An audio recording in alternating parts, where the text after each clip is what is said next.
Yang habis libur sehari, udah pada semangat lagi belum nih? Narasi Pagi kembali hadir untuk menemani sarapan informasi kamu. Hari ini ada kabar tentang rehatnya Deddy Corbuzier dari medsos, kemudian gaji Lionel Messi di PSG yang tumpeh-tumpeh, juga laporan terbaru tentang krisis iklim. Gak ketinggalan, ada kisah keajaiban dari bayi terkecil di dunia, dan lanjutan kasus bayar lebih ASN di DKI Jakarta. Gak pakai lama, langsung aja kita simak selengkapnya.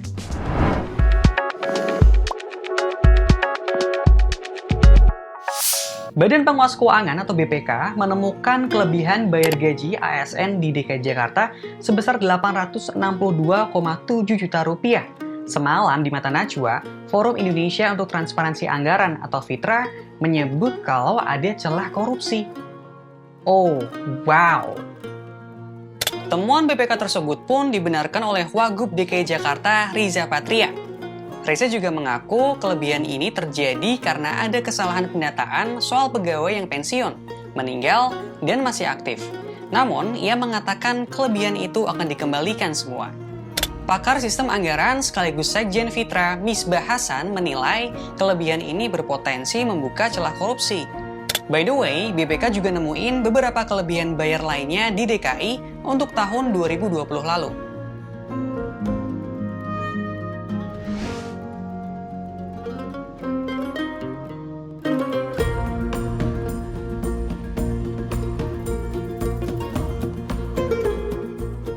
Aduh, emang deh, kalau soal duit rakyat harus diplototin terus, biar nggak dimainin sama aparat. Apalagi soal kelebihan bayar di TK ini udah kayak hobi. Setuju apa setuju? Gak lama setelah momen nangis-nangisan saat perpisahan bareng klub yang udah dibelanya selama 21 tahun, Barcelona, Lionel Messi udah dapet yang baru nih, dari Camp Nou ke Le Parc des Princes. Hanya berselang 2 hari setelah pamit dari Barcelona, Lionel Messi udah mendarat di Paris. Pada Selasa 10 Agustus kemarin, Messi menekan kontrak berdurasi 2 tahun di Paris Saint-Germain atau PSG. Selama bermain untuk PSG, Messi bakal digaji hingga 35 juta euro per musim, atau setara 590 miliar rupiah. Plus, bonus tanda tangan 25 juta euro. Wow! Per bulan, Messi bisa ngantongin hingga 49 miliar rupiah dan per pekan ia bisa dapat 7 miliar rupiah. Artinya, sehari Messi dapat 1 M. Sehari loh guys. Gaji Messi di PSG juga tertinggi nih. Ngalahin pemain PSG lainnya, Neymar, yang dapat 31 juta euro pas perpanjangan kontrak akhir musim lalu. Di sisi lain, hengkangnya Messi berpotensi bikin Barcelona rugi 2,3 triliun rupiah karena nilai merek Barca yang turun ditambah rugi 1,3 triliun karena penjualan merchandise yang juga anjlok. Para fans PSG antusias banget nih dengan transfer Messi ke klub idola mereka. Mereka berharap musim ini PSG bisa mengodol trofi Liga Champions Eropa. Nah, buat kalian nih para netizen, kalau kalian punya uang 1M tiap 24 jam, kalian mau ngapain? Tulis ya di kolom komentar. Ada laporan penting nih dari Intergovernmental Panel on Climate Change atau IPCC yang dirilis 9 Agustus kemarin.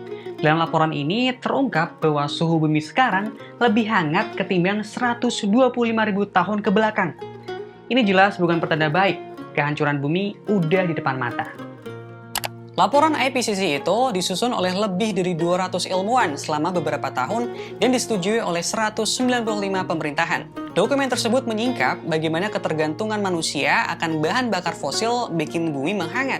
Suhu permukaan bumi naik sekitar 1,1 derajat Celcius ketimbang suhu rata-rata di tahun 1850 hingga 1900-an. Hal ini yang pertama sejak 125.000 tahun yang lalu.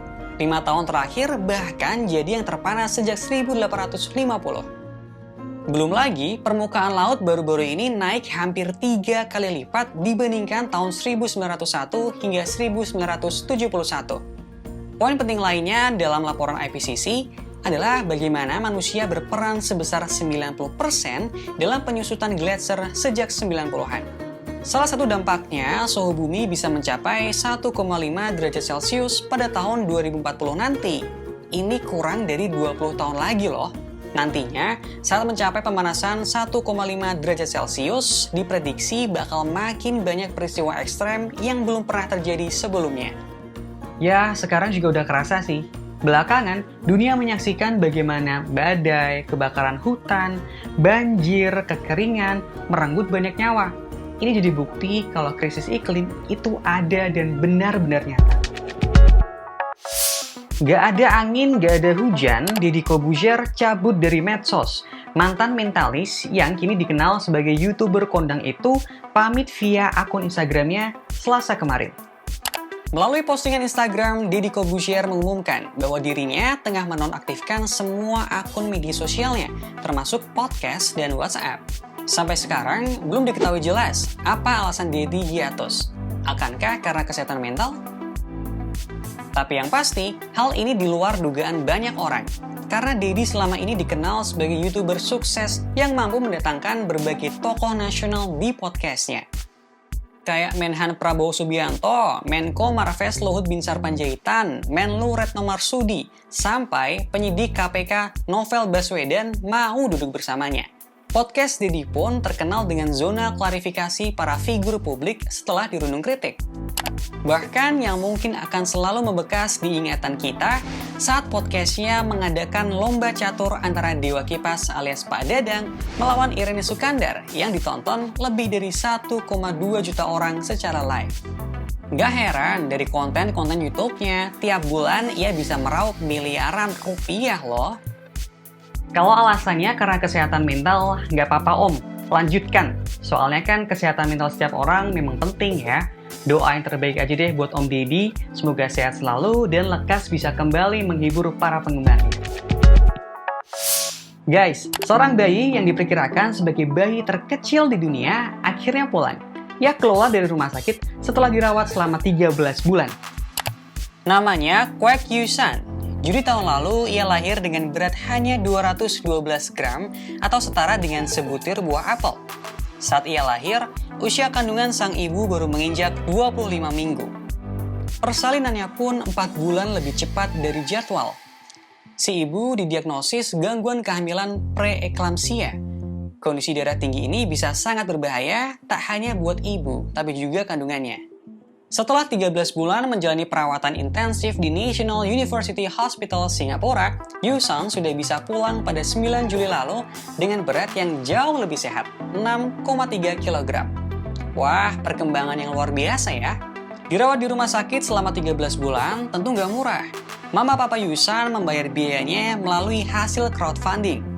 Donasi itu berhasil ngumpulin 366,884 dolar Singapura atau 3,89 miliar rupiah. Meski udah bisa pulang, tapi Yusan masih harus berjuang menghadapi penyakit paru-paru kronis dan harus dipasang ventilator di rumah untuk mendapat bantuan oksigen. Wah, salut banget sama perjuangan Yusan, keluarganya, dan tim di National University Hospital.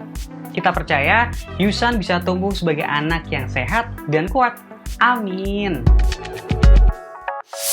Nah, itu tadi kabar yang bisa aku sampaikan buat kamu. Semoga bisa bikin sarapan informasimu makin bergizi ya. Apapun aktivitasmu hari ini, selalu semangat. Besok, Narasi Pagi akan kembali hadir menemani kamu pukul 8 waktu Indonesia Barat. Sehat selalu semuanya, sampai jumpa!